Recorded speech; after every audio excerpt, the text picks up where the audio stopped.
Hello my beloved student, আশা করছি প্রত্যেকেই ভালো আছো। আমরা ক্লাস 11-এর স্টেটস অফ ম্যাটার পড়ছি। তার মধ্যে ফার্স্ট পার্ট হচ্ছে গেসিয়া স্টেট।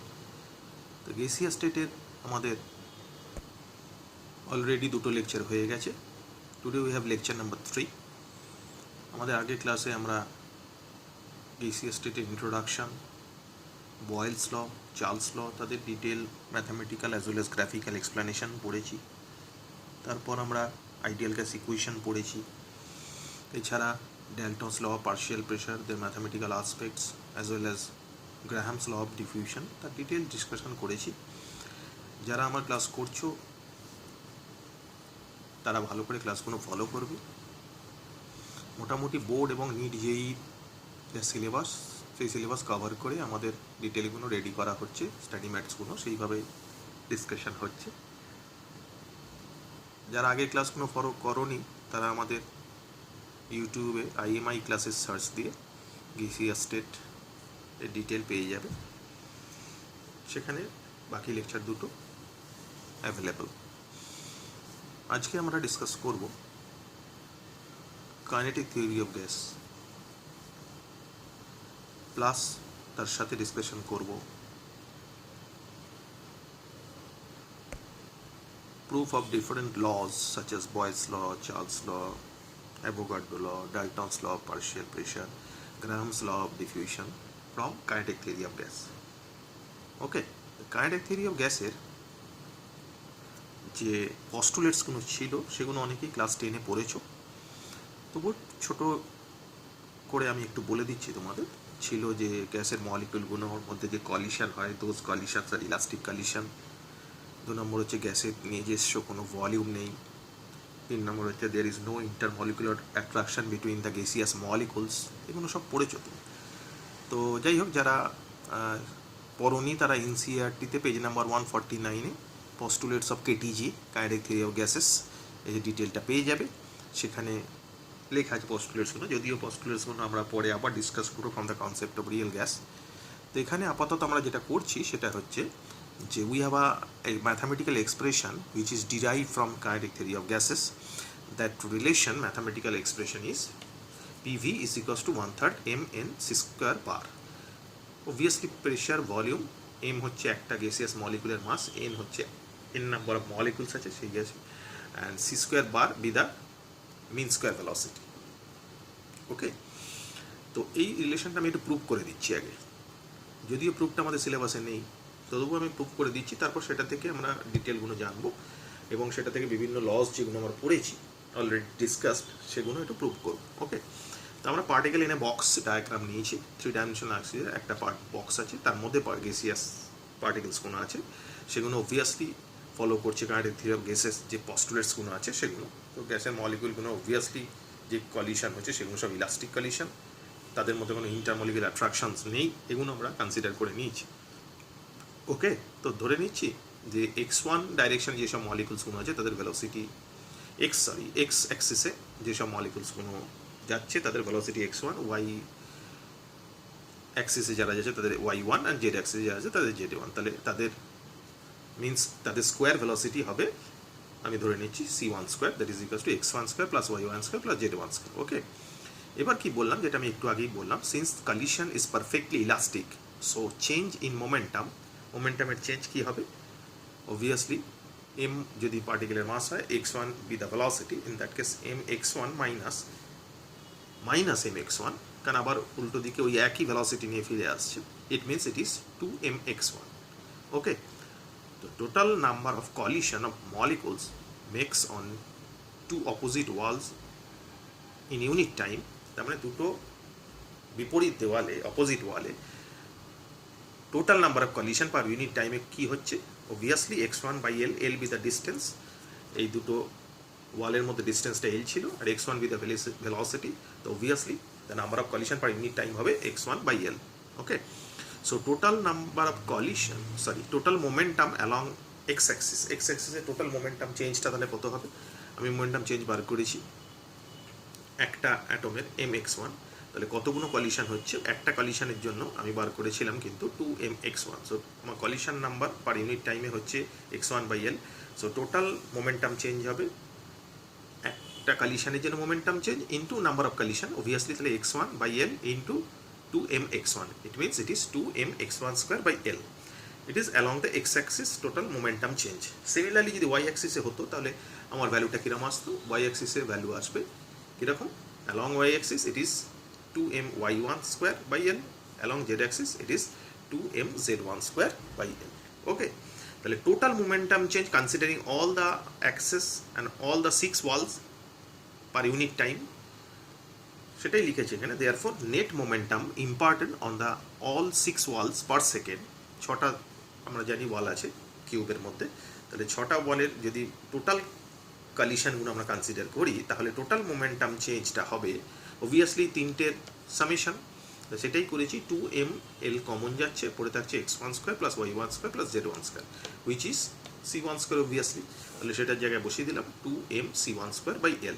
ওকে, নাও এবার আমরা ধরে নিচ্ছি n1 নাম্বার অফ মলিকুলস যাদের velocity c1, n2 number of molecule যাদের velocity c2, n3 number of molecules যাদের ভেলোসিটি c3, এরকম আমরা ধরে নিলাম, সেখানেই লিখেছে সেটাই। Now let us assume n1, n2, n3 with the number of molecules having velocities c1, c2 and c3 obviously. Okay, so therefore the change in momentum per second from collision of all the molecules, এখন সব molecule যদি consider করি তাহলে total change in মোমেন্টামটা পার সেকেন্ডে আমরা কি লিখতে পারি, আমার এক্সপ্রেশন এসেছিল 2mc1²/L।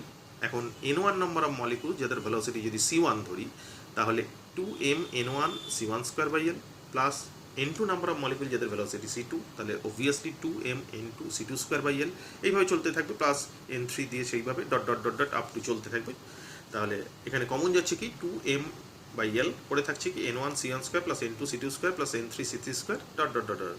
এখন যদি আমি ধরে নিই যে total number of molecule n1 + n2 + n3 = N, তাহলে আমি কি লিখতে পারি, আমি লিখতে পারি সেটা হচ্ছে যে 2m N into c1² c2² এই টোটালটাকে, মানে n1² c1² + n2² c2 + n3² c3², এইভাবে টোটালটাকে লিখতে হয় n c² বার, এদের একটা অ্যাভারেজ নিলাম, তাহলে n c² bar, where c² bar with the mean square velocity।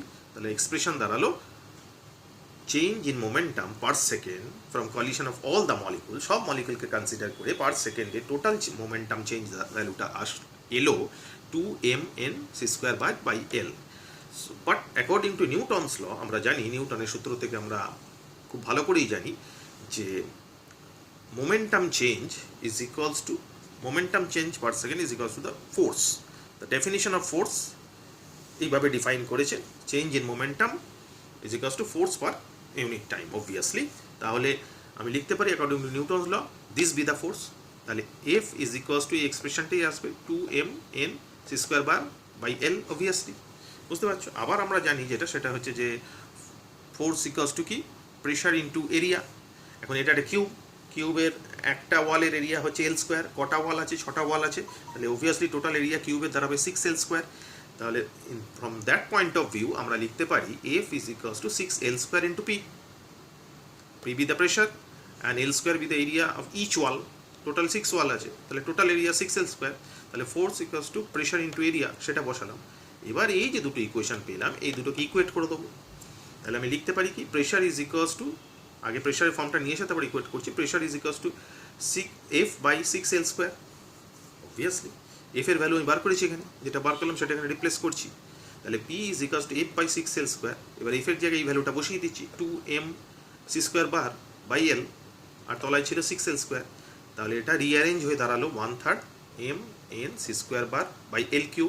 এখন এটা কিউবের সাইড লেন্থ L, তাহলে ভলিউম কি হবে, অবভিয়াসলি L3 হবে, তাহলে L3 এই জায়গায় আমি instead of writing L3 we can write V, তাহলে রিলেশন দাঁড়ালো 1/3 mnc²/V since V is equals two L3, তাহলে রিলেশনটা ডিরাইভ আলটিমেটলি দাঁড়ালো PV is equals to 1/3 mnc²।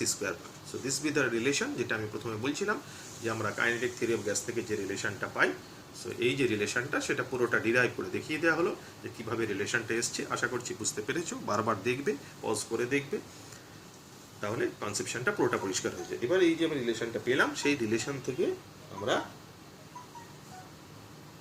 বিভিন্ন ল, চার্লস ল, বয়েলস ল, এগুলো প্রুভ করা দেখব। Okay, let us see. So proof of different gas law from KTG, kinetic theory gas থেকে different law এর proof করবো। খুব ইজি, ইন্টারেস্টিং, ভালো করে দেখবি। ফার্স্ট বয়েলস ল প্রুভ করতে যাচ্ছি আমি এখান থেকে পেলাম যে রিলেশনটা, that is PV equals to 1/3 mn C square bar. এবার এটাকে একটু অ্যারেঞ্জ করে নিচ্ছি। একটু অ্যারেঞ্জ করে নিলে কি করছি, 2 দিয়ে মাল্টিপ্লাই করছি, 2 দিয়ে ডিভাইড করছি, তাহলে 2/3 এনটা কমন নিয়ে নিলাম, এদিকে পড়ে হলো 1/2 m সি স্কোয়ার বার। এই যে 1/2 m সি স্কোয়ার বার, এটা হচ্ছে একটা মলিকুলের কাইনেটিক এনার্জি বা একটা গ্যাস পার্টিকেলের কাইনেটিক এনার্জি। তাহলে এরটাকে যদি আমি এপসাইলন ধরি, epsilon equals to 1/2 m C square bar, তাহলে আমি এর জায়গায় লিখতে পারি PV equals to 2/3 n into epsilon. এখন আমরা জানি যদি টেম্পারেচার কনস্ট্যান্ট থাকে, থাকলে অবভিয়াসলি কাইনেটিক এনার্জি কনস্ট্যান্ট থাকবে। তাহলে এনটা তো আগেই constant, total number of gas molecule তো পাল্টাচ্ছে না, সেটা তো ফিক্স থাকবে। এখন টেম্পারেচার যদি ফিক্স থাকে, অবভিয়াসলি কাইনেটিক এনার্জি ফিক্সড হয়ে যাবে, তার মানে এপসাইলনও কনস্ট্যান্ট হয়ে গেল, তাহলে টোটাল ভ্যালুটাই কনস্ট্যান্ট হয়ে গেল। তার মানে at constant temperature PV became constant, যেটা আমরা কে ধরে নিয়েছি। সিন্স কাইনেটিক এনার্জি যেটা বললাম ডিপেন্ড অনলি অন টেম্পারেচার, তাহলে PV is equals to constant at a constant temperature for a given amount of gas, কারণ এনটা কনস্ট্যান্ট অবভিয়াসলি, তারপরে গিভেন অ্যামাউন্ট অফ গ্যাসও হচ্ছে। সো পিভি ইকুয়ালস টু কনস্ট্যান্টটা কি, that is Boyle's ল, সেটাই তো Boyle's law. তাহলে PV equals to constant হলে obviously আমরা লিখতে পারি P proportional to 1/p, which is Boyle's law. খুব সিম্পল, ইজি, ভালো করে দেখবে। এরপর চার্লস ল প্রুভ করছি। দেখো চার্লস ল আরও interesting. At a constant pressure আমরা লিখতে পারি V is equals to 2/3 n/p 1/2 m C square bar. এবার এই 1/2 m সি স্কোয়ার বাই এটাকে আমি রিঅ্যারেঞ্জ করে কীভাবে লিখছি, পিভি ইকুয়ালস টু একটু আগে প্রুভ করে দিলাম 2/3 n ইন্টু এপসাইলন। এখন একটা পার্টিকেল বা একটা মলিকুল বা একটা অ্যাটমে কাইনেটিক এনার্জি এপসাইলন, তাহলে এন নাম্বার অফ পার্টিকেল আছে, তাহলে টোটাল এনার্জি হবে এন ইন্টু এপসাইলন। সেটাকে যদি আমরা ই ধরি, তাহলে দাঁড়াচ্ছে PV is equals to 2/3 e, ঠিক আছে। অথবা এপসাইলন দিয়েও লিখতে পারতাম, তাহলে এপসাইলন দিয়ে যদি লিখতাম, তাহলে এপসাইলন ইকুয়ালস টু কি 3/2 পিভি বাই এন। পিভির জায়গায় 8টি লিখছি, তাহলে পিভির জায়গায় যদি আমি 8টি লিখি, তাহলে আমি লিখতে পারি 8টি বাই এন। এখন আর বাই এন মানে আমি জানি বোলজম্যান কনস্ট্যান্ট, আর বাই এন হচ্ছে Boltzmann constant, that is K, Boltzmann কনস্ট্যান্টকে কে দিয়ে বোঝায়। তাহলে এপসাইলন ইকুয়ালস টু দাঁড়ালো 3/2 কেটি। ওকে, এবার আমি ফিরে আসছি আমার জায়গায়, যে V is equals to 2/3 rearrange করে যেটা এসেছিল n/p 1/2 m C square by, এর জায়গায় আমি কী লিখবো, এখানে প্রুভ করলাম এপসাইলন এই জায়গাটা আসবে, এই এপসাইলনের জায়গায় প্রুভ করছি কি 3/2 কেটি। তাহলে V is equals to 2/3 n/p into 3/2 K T. তাহলে এখন অ্যাট এ কনস্ট্যান্ট প্রেশারটা যদি কনস্ট্যান্ট থাকে, তাহলে প্রেশারটা কনস্ট্যান্ট যদি ধরি নি, এনটা তো কনস্ট্যান্ট আছেই, কেটা তো একটা কনস্ট্যান্ট, বোলজম্যান কনস্ট্যান্ট অবভিয়াসলি, তাহলে এই পুরো পার্টটা কনস্ট্যান্ট হয়ে যাচ্ছে 2/3 n/p। তাহলে কেটে কুটে এমনি 2 2 3 3 কেটে যাচ্ছে, তাহলে N constant, P constant, pressure যদি আমি কনস্ট্যান্ট ধরে নিই, তাহলে এই পুরো পার্টটাই কনস্ট্যান্ট হয়ে যাচ্ছে। সেটাকে যদি আমরা কে প্রাইম ধরি, তাহলে আমি লিখতে পারি V is equals to K prime into capital T, that is the absolute temperature. তাহলে for a given amount of gas মানে এনটা constant, and for constant pressure V is equals to some constant into T, সেটা কি, that is Charles law. তাহলে definitely V is proportional to T at constant pressure, obviously for a given amount of gas, ঠিক আছে, easy. এরপরে আমরা Avogadro law prove করতে যাচ্ছি। প্রত্যেকটা ভালো করে দেখবে, খুব ইন্টারেস্টিং, বোর্ডের পরীক্ষায় ছোটোখাটো এই প্রুফগুলো আসে, ভালো করে দেখবে। অ্যাভোগাড্রো ল প্রুভ করছি। অ্যাভোগাড্রো লয় আমরা কি জানি, equal volume of two gases at constant temperature and pressure contains equal number of molecules, এটা আমরা জানি। একই উষ্ণতা ও চাপে সমায়তন সকল গ্যাসে সমসংখ্যক অণু থাকে, এটা আমরা জানি। তাহলে আমরা চাপ এবং ভলিউম ফিক্সড, তাহলে পিভি ইজ ইকুয়ালস টু, আমার দুটো গ্যাস আছে, ফার্স্ট গ্যাসে PV is equals to 1/3 m1 n1 c1 square bar. m1 হচ্ছে সেই গ্যাসগুলোর যে মলিকুলগুলো আছে তাদের মাস, n1 নাম্বার অফ মলিকুলস আছে বা পার্টিকেলস আছে বা আয়ন্স আছে, হোয়াট এভার ইউ সে। তাদের ভেলোসিটি, মিন স্কোয়ার ভেলোসিটি আমি লিখেছি c1 স্কোয়ার বার। ওকে, তো এটাকে রিঅ্যারেঞ্জ করে লিখতে পারি 2/3 n1 half m1 c1 square bar. Similarly second গ্যাসের কেসেও আমি লিখতে পারি PV is equals to 1/3 m2 n2 c2 square bar. এটাকেও রিঅ্যারেঞ্জ করে আমি একইভাবে লিখব 2/3 n2 into half m2 c2 square বার। এখন যেহেতু আমার টেম্পারেচার ফিক্স, তার মানে কাইনেটিক এনার্জি দুটোরই ফিক্স থাকবে। টেম্পারেচার যদি দুটোর ফিক্স থাকে, অবভিয়াসলি কাইনেটিক এনার্জি দুটোর, since temperature is same, in that case half m1 c1 square is equals to half m2 c2 square হবে। তাহলে এই দুটো যদি ইকুয়াল হয়ে যায়, তাহলে আমার রিলেশন কি দাঁড়ালো, পিভি ইজ ইকুয়ালস টু, এই দুটো ইকুয়াল, তাহলে পরে রইল কি পিভি এই দুটোকে ইকুয়েট করি যদি আমার পরে রইল আলটিমেটলি কি n1 is equals to n2 which is Avogadro law. Temperature fixed, যার ফলে kinetic energy fixed, pressure volume আগেই ফিক্সড ধরেছিলাম। তাহলে equal volume of two gases at constant temperature pressure contains equal number of molecules, so this be the proof of Avogadro law. Okay, এরপর আমরা যাব Dalton's law of partial pressure. আমরা পড়েইছি আগে Dalton's law of partial pressure, তার প্রুফটা kinetic theory of gas থেকে কীভাবে করছি ভালো করে দেখবে। আমরা জানি P equals to 1/3 mn c square bar by V. Okay, এবার এটাকে আমরা আগেই প্রুভ করে দিয়েছি 2/3 E বাই ভি লিখতে পারি। এই ওপরটা 2/3 E হতো, ভিটা তো লাইন আমি এসে মানে P is equals to 2/3 E by V, তাহলে E is equals to 3/2 PV। Okay, তাহলে P ইজ ইকুয়ালস টু কী হবে, অবভিয়াসলি P হবে 2/3 E বাই ভি যেটা বললাম। তাহলে PI যদি দেয় স্পিসিসের ক্ষেত্রে 2/3 EI বাই ভি হবে, ভলিউমটা তো ফিক্সড। একটা নির্দিষ্ট কন্টেনারে কাজটা করছি, মনে করবে Dalton's law of partial pressure, তাহলে EI is equals to 3/2 PI into V. Okay, so in case of an ideal gas no energy loss during the collision, যেহেতু আইডিয়াল গ্যাসের ক্ষেত্রে কলিশনের সময় কোনো এনার্জি লস হয় না, কারণ all the collisions are elastic collision, সেক্ষেত্রে টোটাল এনার্জি কনজার্ভ হয়। তো according to conservation of energy, তাহলে E is equals to the total energy, কারণ কনজারভেশন এনার্জিতে কোনো এনার্জি লস হয়নি। তাহলে E এর জায়গায় বসাচ্ছি 3/2 PV, E1 এর জায়গায় বসাবো 3/2 P1V, ভলিউমটা তো কনস্ট্যান্ট অবভিয়াসলি। E2 এর জায়গায় বসাবো 3/2 P2V, E3 এর জায়গায় 3/2 P3V, এরকম ডট ডট ডট চলবে। তাহলে আলটিমেটলি কেটে কুটে গিয়ে কী দাঁড়ালো, আলটিমেটলি কেটে কুটে গিয়ে দাঁড়ালো যে P is equals to P1 plus P2 plus P3 obviously at constant temperature, that is Dalton's law, সেটাই তো ডালটনের সূত্র। ওকে, এবার আমরা দেখব Graham's law of gaseous diffusion, গ্রাহামের গ্যাস ব্যাপন সূত্রটা প্রুফটা দেখব।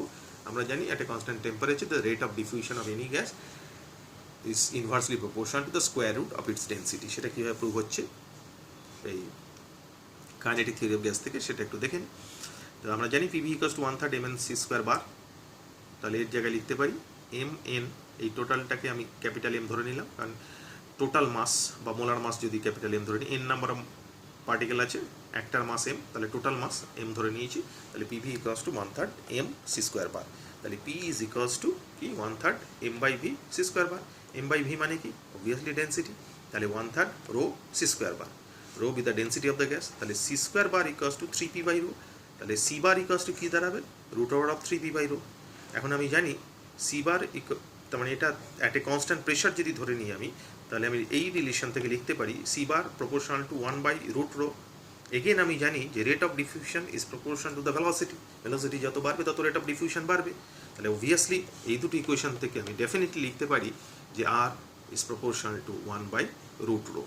তো that is Graham's law, at a constant temperature the rate of diffusion of any gas is inversely proportional to the square root of its density. ওকে, খুব সোজা, চাপের কিছু নেই, ভালো করে দেখবে, বারবার করে ডেরিভেশনগুলো প্রত্যেকটা ডিরাইভ করে দেওয়া হয়েছে, আচ্ছা ম্যাথামেটিক্যালি কোনো প্রবলেম হওয়ার কথা নয়, ভালো করে দেখবে। ওকে, সো নেক্সট আমরা যে সেগমেন্টে আসবো that is different type of velocities of gas molecules. Gas মলিকুলসের এখানে যে ভেলোসিটিগুলো আমরা কনসিডার করেছি, এই ভেলোসিটিগুলোকে ডিফারেন্ট ক্লাসিফিকেশানে আমরা ডিসকাশন করব। তার জন্য যেটা লাগবে আমাদের ডিসকাশনে প্রথম, সেটা হচ্ছে Maxwell Boltzmann distribution curve. It is a curve which produced the concept of fraction of molecules versus velocity. Let us see the curve. This be the Maxwell distribution curve. এখানে তিনটে টাইপের ভেলোসিটি আমরা কনসেপ্ট করব। একটা হচ্ছে most probable velocity, সম্ভাব্য বেগ, আর একটা হচ্ছে অ্যাভারেজ ভেলোসিটি বা গড় বেগ, আর একটা হচ্ছে রুট মিন স্কোয়ার ভেলোসিটি মানে গড় বর্গবেগের বর্গমূল। তো এই ভেলোসিটিটা কনসেপ্টের আগে ভেলোসিটি গুলো কাকে বলে ডেফিনিশনগুলো একবার দেখে নিই, তারপর আমরা ম্যাক্সওয়েলের কার্ভে আসবো।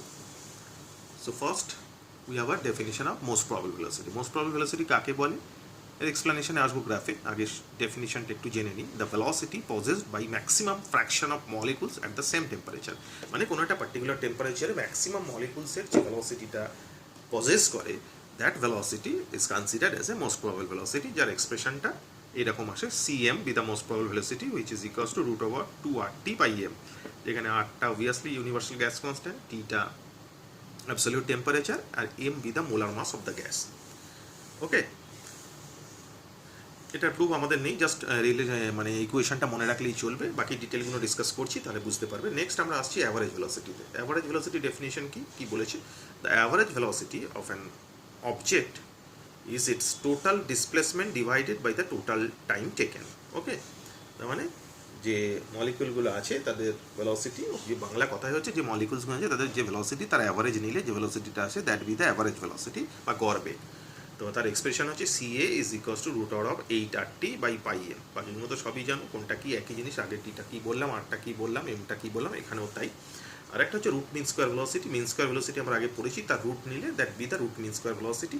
এখানে কনসেপ্টটা কী বলেছে the root mean square velocity that is RMS velocity is the value of square root of the sum of the square of the stacking velocity values divided by the number of values. Okay, this be the definition of root mean square velocity. মানে বাংলা কথা হচ্ছে ভেলোসিটিগুলো square নিয়ে তাদের মিন নিতে হবে, মানে ভেলোসিটিগুলো square নিয়ে তার মিন নিতে হবে, that be the mean square velocity. তার রুট নিলে অবভিয়াসলি সেটা রুট মিন স্কোয়ার ভেলোসিটি আসবে। তো তার এক্সপ্রেশন হচ্ছে CR is equals to root over of 3RT by M. This will be the expression of root mean square velocity. এবার এই কনসেপ্টটা আমরা ম্যাক্সওয়েলের যে ডিস্ট্রিবিউশন কার্ভ আছে সেটা থেকে কীরকমভাবে ডিসকাশন করব সেটা একটু দেখে নিই, ইন্টারেস্টিং, ভালো করে দেখবে। This be the Maxwell distribution curve. তাতে প্লট করা হয়েছে ওয়াই অ্যাক্সিসে প্লট করা হয়েছে fraction of molecules or the number of molecules. Mathematically লেখা যায় dN by n, that is the fraction of molecules. আর এইদিকে ভেলোসিটি অফ স্পিড। কেমিস্ট্রিতে ভেলোসিটি স্পিড একই ব্যাপার, ফিজিক্স হলে আলাদা হতো। ওকে, এখানে কি হয়েছে, যত কার্ভটা কিরম আসে, বেল শেপের কার্ভ আসে, এরকম একটা বেল শেপের কার্ভ আসে, ঠিক আছে।